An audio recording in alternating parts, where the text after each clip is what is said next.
जितना पढ़ा है कि नफ़रत का जवाब मोहब्बत है।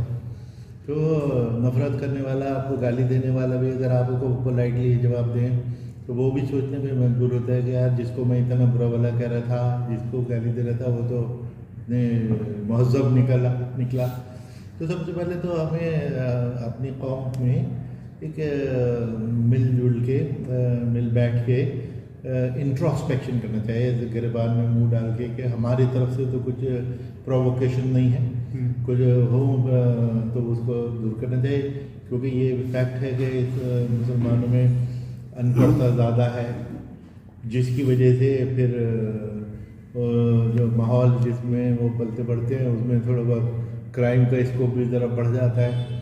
तो खुराफात भी काफ़ी करने वाले नौजवान हैं। तो इन नौजवानों को ज़रा तरबियत ये देना कि अपनी तरफ से कोई प्रोवोकेटिव एक्ट नहीं होना चाहिए ताकि दूसरे को मौका मिले। दूसरी तरफ हिंदुओं को से हमें डायलॉग करना चाहिए, हमें उनसे समझना चाहिए कि भाई आपको हम शिकायत है तो है क्या, आपको किस चीज़ की नाराज़गी है, क्या बेचारा मुसलमान गरीब है, अपने रोज़गार की को तलाश में लगा रहता है, तो कौन सी ऐसी वो गलती कर रहा है जिसकी वजह से दूसरे किसी को कोई चोट पहुँचे या थ्रेट महसूस हो। तो मैं समझता हूँ डायलॉग सबसे अच्छा तरीका होता है किसी भी मसले का हल का निकालने के लिए। सर एक सवाल ये है कि जिस तरह से इस टाइम देखा जा रहा है अंडर 18 जो बॉयज़ हैं या गर्ल्स हैं वो ज़्यादा तेज़ी से जो है वो क्राइम की तरफ बढ़ रहे हैं, और क्राइम अभी दिल्ली में भी देखा गया है। वहीं आज सोशल वायलेंस की बात की जा रही थी और उस पर एक बुक रिलीज भी हुई है, तो कैसे देखते हैं सर, अगर हम कहीं ना कहीं सोशल मीडिया इसके लिए जिम्मेदार है क्या, इस पर उसमें भी चर्चा की गई है इस बुक में? जी, मीडिया की भी चर्चा की गई है, और दूसरे आपने जैसे कि नौजवानों का भी जिक्र किया कि वायलेंस में सबसे आगे नौजवान ही थे।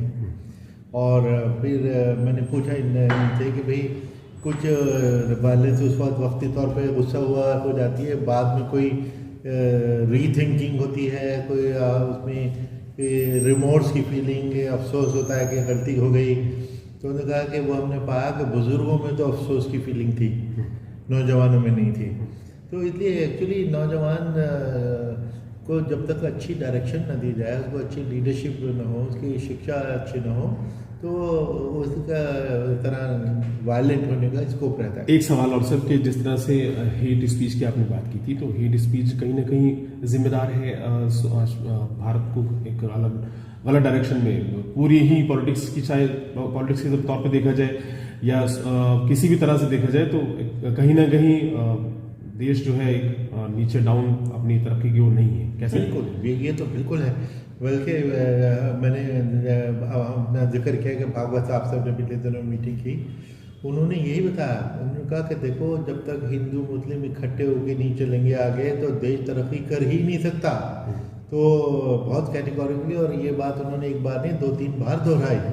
तो इसलिए ये तो मान के चलना चाहिए कि मेल जोल से ही देश आगे बढ़ते हैं, पीसफुल माहौल में ही बिजनेस भी फ्लरिश करता है। पिछले दिनों एक रिपोर्ट आई थी कि 8,000 हाई नेटवर्थ इंडिविजुअल, अमीर लोग, सारे के सारे हिंदू, मुसलमान नहीं, वो देश छोड़ के चले गए। क्यों चले गए? क्योंकि भाई उनको ये लगा कि भाई यहाँ तो लड़ाई झगड़े होते रहेंगे, राइट्स होते रहेंगे, फसादात होते रहेंगे, हमारा बिजनेस कैसे तरक्की करेगा। तो बिजनेस को एक पीस का माहौल जो चाहिए होता है वो डिस्टर्ब हो रहा है। तो ये इन सारे आंकड़ों पर गौर करने की ज़रूरत है कि ये कोई कंकॉक्टेड तो है नहीं कि किसी ने फर्जी डेटा बना लिया। तो भारत सरकार ने आई थिंक राज्यसभा में या लोकसभा में एक क्वेश्चन के जवाब में ये फिगर दी थी। सर इलेक्शन के मौका पर सबसे ज़्यादा क्रिमिनल वायलेंस होते हैं, हेट स्पीच दी जाती है। आप चीफ इलेक्शन कमिश्नर रहे हैं, तो क्या इलेक्शन में या रूल में इन सबको रोकने का कुछ नहीं है? देखिए, ये ज़्यादातर तो ये इलेक्शन से पहले होती है, पोलराइजेशन वगैरह इलेक्शन से पहले, क्योंकि इलेक्शन शुरू होते ही, अनाउंस होते ही मॉडल कोड आ जाता है। मॉडल कोड के बाद ही इसमें बहुत सख्ती से देखा जाता है। ज़रा सा भी कोई लूज टॉक करता है उसको फ़ौरन नोटिस होता है, 24 घंटे के अंदर जवाब दो, FIR दर्ज होती है। तो होता क्या है कि इलेक्शन की तैयारी में, इलेक्शन अनाउंस होने से पहले ही पोलराइजेशन मुकम्मल हो जाती है। क्योंकि ड्यूरिंग द इलेक्शन कमीशन तो नॉट ओनली हेट स्पीच को रोकता है, बल्कि वो चीज़ें जो इलेक्शन के लॉ भी नहीं है, जैसे आपकी दीवारों पे कोई पोस्टर लगा दे या पेंटिंग कर दे, वो उसको हटवाना लगे, ये इलेक्शन का लॉ में नहीं है, ये म्यूनिसिपल लॉज में है।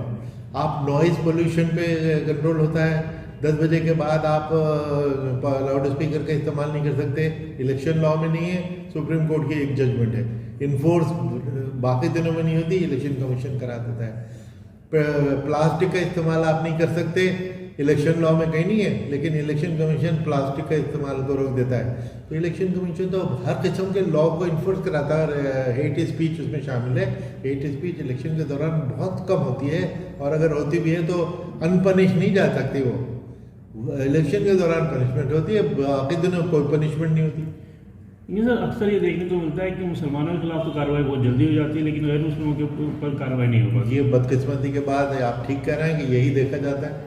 और हमने देख लिया कि ऐसे ऐसे जहरीले बयान कुछ लोग देखे कि जेनोसाइड करो, इनको मार डालो, इनको ये करो, और उस पर 6-6 महीने तक कोई एक्शन नहीं होता। तो ये एक अनफॉर्चुनेट हकीकत है। कल गई सर एक सानिया जो है आजम खां का हुआ है, वो भी 3 साल की जेल हुई 3 साल की जेल उनको। जबकि अभी परवेश वर्मा भी इस परवेश वर्मा ने तो पिछले हफ्ते किया, लेकिन 6 महीने पहले जो एक मंत्री जी बोल चुके हैं अनुराग ठाकुर सालों को, उनका क्या हुआ?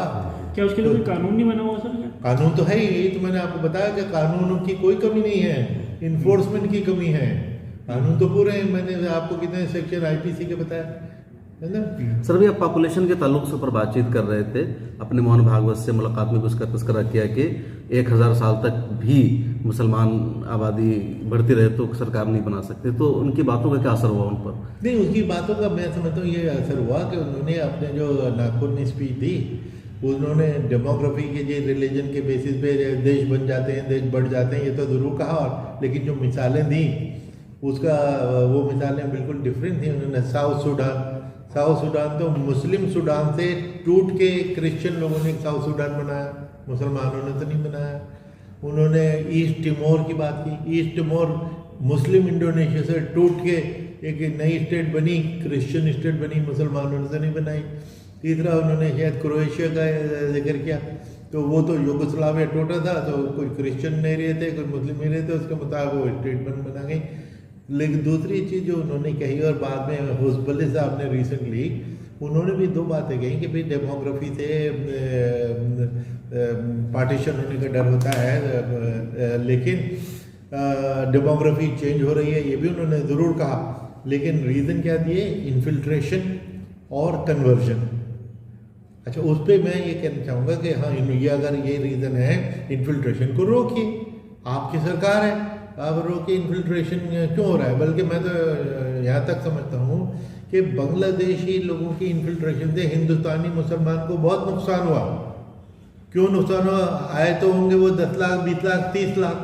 अब 20, 25, 30 लाख भी अगर आ गए, वो पिछले 30-40 सालों में 140 करोड़ की आबादी में, उससे कोई डेमोग्राफिक बैलेंस तो डिस्टर्ब होता नहीं। हो सकता है तो बॉर्डर के असम के 4-5 जिलों में होता हो, हालांकि मैंने सुना है कि वहाँ पे भी कोई फर्क नहीं पड़ा, लेकिन हर हिंदुस्तानी मुसलमान को बांग्लादेशी कहा जाने लग गया। और बंगाल के मुसलमान को तो खास तौर से जो बंगला स्पीकिंग है कि भाई ये बांग्लादेशी, अरे भाई वो बंगाल का मुसलमान है, वो बांग्लादेशी नहीं है। और हिंदुस्तान के बाकी मुसलमान हिंदुस्तानी मुसलमान हैं, बांग्लादेशी नहीं है। लेकिन ये जो इल्ज़ाम होने लग गया, तो इसलिए इन्फिल्ट्रेशन अगर रीज़न है तो रोकिए। कन्वर्जन के बारे में कितनी स्टेट्स ने कानून बना दिए, कन्वर्जन को रोकिए। कन्वर्जन नहीं होनी चाहिए। कन्वर्जन तो आपने देखा है लखनऊ में, कर्नाटक में और इधर जयपुर में 10-10 हज़ार दलित बुद्धिस्ट बन गए जी। तो कन्वर्जन तो लार्ज स्केल पे जो वो हो रही है, उसका कारण देखिए कि क्यों हो रही है। आप हो सकता है आप लोगों का जो व्यवहार है दलितों के साथ, उसकी वजह से हो रही है, उसको ठीक कराइए। समाज में सुधार तो खुद ही सोसाइटी करा सकती है, बाहर के फोर्स से तो नहीं कराते। हमें मुसलमानों को सुधार हमें खुद करना चाहिए, हिंदुओं को खुद सुधार अपना सोचना चाहिए कि क्या सुधार हो सकता है।